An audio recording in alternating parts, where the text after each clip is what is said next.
മേധാവിയായിട്ട് വരാൻ പറ്റിയ ഒരാൾ എന്ന നിലയിലാണ് തിരഞ്ഞെടുക്കുന്നത്. ആ തിരഞ്ഞെടുത്തു എന്നുള്ളത് മാത്രമേ നമ്മൾ ഇതിൽ കാണേണ്ടിയുള്ളൂ. പാർട്ടിക്ക് പറയെ ഇതിന്റെ ഭാഗമായിട്ട് വേറൊന്നും തന്നെ ചൂണ്ടിക്കാണിക്കാൻ. IPS ട്രെയിനിങ് കഴിഞ്ഞ് തലശ്ശേരി ജോയിൻ ചെയ്തത് രണ്ടാമത്തെ ദിവസമാണ് ഈ സംഭവം നടക്കുന്നത്. അതുകൊണ്ട് അദ്ദേഹത്തിന് ഇതിൻ്റെ അകത്ത് കാര്യമായ പരിചയമോ പ്രദേശത്തെ പറ്റിയുള്ള അറിവോ ഒന്നും ഇല്ലാതെ അദ്ദേഹം ഈ സംഭവം നടക്കുന്നതിന് 2 മണിക്കൂർ മുമ്പ് തന്നെ അവിടെ ഉണ്ടായിരുന്നതാണ്.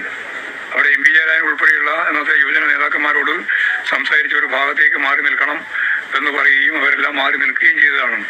കേസ് സ്വാഭാവികമായിട്ടും വരൂലേ? കേസിൽ വന്നതുകൊണ്ട് മാത്രം ശിക്ഷിക്കപ്പെടുവോ? കേസിന്റെ ഭാഗമായിട്ട് വന്നു. അത് പിന്നീട് കോടതി പരിശോധിച്ചപ്പോൾ ഇദ്ദേഹത്തെ ചേർക്കുന്നതിൽ കാര്യമില്ല എന്ന് കോടതി തന്നെ കണ്ടു, ഒഴിവാക്കി. അതാണ്ടായേ സംഭവം. ആരോപണപരമായിട്ട് മാത്രം ഉന്നയിക്കുന്നതിൽ പ്രശ്നമില്ല. ഗവൺമെന്റ് തീരുമാനിച്ച ഒരു കാര്യമാണ്. ഗവൺമെന്റിനെ സംബന്ധിച്ചിടത്തോളം അവർക്ക് ഏറ്റവും ഫലപ്രദമായിട്ട് പോലീസിന്റെ മേധാവിയായിട്ട് വരാൻ പറ്റിയ ഒരാൾ എന്ന നിലയിലാണ് തിരഞ്ഞെടുക്കുന്നത്. ആ തിരഞ്ഞെടുത്തു എന്നുള്ളത് മാത്രമേ നമ്മൾ ഇതിൽ കാണേണ്ടിയുള്ളൂ. പാർട്ടിക്ക് പറയെ ഇതിന്റെ ഭാഗമായിട്ട് വേറൊന്നും തന്നെ ചൂണ്ടിക്കാണിക്കാനില്ല. അദ്ദേഹത്തെ ശിക്ഷിക്കുകയോ ശിക്ഷ ഏറ്റുവാങ്ങുകയോ ബന്ധപ്പെട്ട ഉദ്യോഗസ്ഥന്മാർക്ക് അതാത് സമയത്ത് ചിലപ്പോൾ തീരുമാനങ്ങൾ എടുക്കേണ്ടി വരും. ഒരു മന്ത്രിയുടെ ജീവൻ അപകടത്തിലാകുന്ന ഘട്ടത്തിലാണ് അന്ന് വെടിവെപ്പിന് ഉത്തരവിട്ടത്. എപ്പോഴാണ് വെടിവെപ്പിന് ഉത്തരവിടാൻ പോലീസ് ആക്ടിൽ പ്രൊവിഷൻ ഉണ്ടല്ലോ.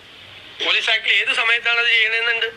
ആ കൃത്യമായ സമയത്താണ്. ഒരു മന്ത്രിയെ ജനക്കൂട്ടം ആക്രമിച്ച് കൊന്നിരുന്നെങ്കിൽ MP രാഘവനെ അന്ന് CPM പ്ലാൻ ചെയ്ത് MP രാഘവനെ കൊല്ലാൻ വേണ്ടിയിട്ടാണ് ആ പരിപാടി നടത്തിയത്. തലശ്ശേരി ജോയിൻ ചെയ്തത് രണ്ടാമത്തെ ദിവസമാണ് ഈ സംഭവം നടക്കുന്നത്. അതുകൊണ്ട് അദ്ദേഹത്തിന് ഇതിൻ്റെ അകത്ത് കാര്യമായ പരിചയമോ പ്രദേശത്തെ പറ്റിയുള്ള അറിവോ ഒന്നും ഇല്ലാതെ അദ്ദേഹം ഈ സംഭവം നടക്കുന്നതിന് 2 മണിക്കൂർ മുമ്പ് തന്നെ അവിടെ ഉണ്ടായിരുന്നതാണ്.